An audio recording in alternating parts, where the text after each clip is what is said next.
বাংলাদেশের সব ধর্মের মানুষ ভালো আছে, কোনো বিভেদ নেই। দেশের যে কোনো সংকট সবাই একসাথে মোকাবিলা করবে। বৃহস্পতিবার ফরেন সার্ভিস একাডেমিতে প্রধান উপদেষ্টার সাথে বৈঠকের পর বিভিন্ন ধর্মের নেতারা এসব কথাই বলেন। এ সময় দেশের সম্প্রীতি বজায় রাখতে একমত হন তারা। বৈঠক শেষে ব্রিফিংয়ে উপদেষ্টা মাহফুজ আলম বলেন, বাইরে যতই দেশবিরোধী অপপ্রচার হোক, সবাই একত্রিত হলে সব ষড়যন্ত্র রুখে দিয়ে এগিয়ে যাবে দেশ।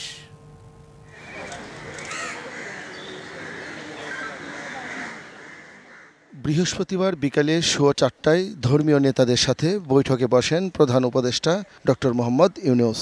বৈঠকে আসেন পার্বত্য চট্টগ্রাম বিষয়ক উপদেষ্টা, ধর্ম উপদেষ্টা, হেফাজতে ইসলাম, বাংলাদেশ কওমি মাদ্রাসা বোর্ডের মহাসচিব, আস-সুন্নাহ ফাউন্ডেশনের চেয়ারম্যান, বাইতুল মুকাররম মসজিদের খতিব, উপদেষ্টা মাহফুজ আলম সহ হিন্দু, বৌদ্ধ, খ্রিস্টান সম্প্রদায়ের নেতারা। 2 ঘন্টার বৈঠক শেষে বেরিয়ে এসে গণমাধ্যমের সাথে কথা বলেন ধর্মীয় নেতারা। দেশে সম্প্রীতি বজায় রাখতে সহমত প্রকাশ করেন তারা। বাংলাদেশের মানুষ তারা সম্প্রীতির মানুষ, তারা মিলেমিশে থাকে, তারা একসাথে পথ চলে। সকল সম্প্রদায় মানুষ যেন আমরা মিলেমিশে থাকতে পারি, যে আমাদের যে একটা ঐতিহ্য, বাঙালি জাতির যে একটা ঐতিহ্য, সেই ঐতিহ্য যাতে বজায় থাকে। আমরা এখানে সবাই হিন্দু মুসলিম ভাই ভাই সমানভাবে বেঁচে থাকতে চাই। আন্তর্জাতিক এখানে যে সংস্থাগুলো আছে, প্রতিবেশী দেশ সহ বিশ্বের মধ্যে জানুক যে বাংলাদেশ একটি সম্প্রতির দেশ। এ সময় আস-সুন্নাহ ফাউন্ডেশনের চেয়ারম্যান বলেন, দেশে এত ষড়যন্ত্র ও অপপ্রচারের পরও সব ধর্মের মানুষ চরম ধৈর্যের পরিচয় দিয়েছে। আমাদের জায়গা থেকে আমরা ঐক্যবদ্ধ আছি, ঐক্যবদ্ধ আমরা থাকবো। আমাদের হিন্দু, মুসলিম, খ্রিস্টান, বৌদ্ধ সবাই ভাই ভাই হয়ে আমরা এই মাটিতে আমাদের প্রিয় দেশকে এগিয়ে নিয়ে যেতে চাই। সেই জায়গা থেকে আমাদের মধ্যে কোনো প্রকার ফাটল নেই।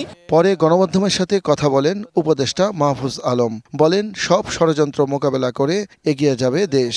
সকল ধর্মের মানুষের সমান অধিকার থাকবে জানিয়ে যে কোনো মূল্যে ধর্মীয় স্বাধীনতা রক্ষার প্রত্যয় ব্যক্ত করেন তিনি। আমাদের দেশের ভেতরকার শক্তি, ভেতরকার সংহতি শক্তি বৃদ্ধি করব।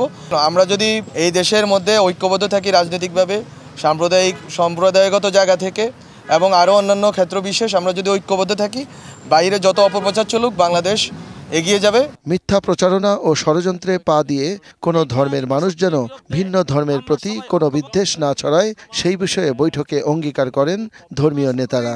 দেশের স্বার্থে ঐক্যবদ্ধ আছি। শাহ ইমন, ডিবিসি নিউজ, ঢাকা।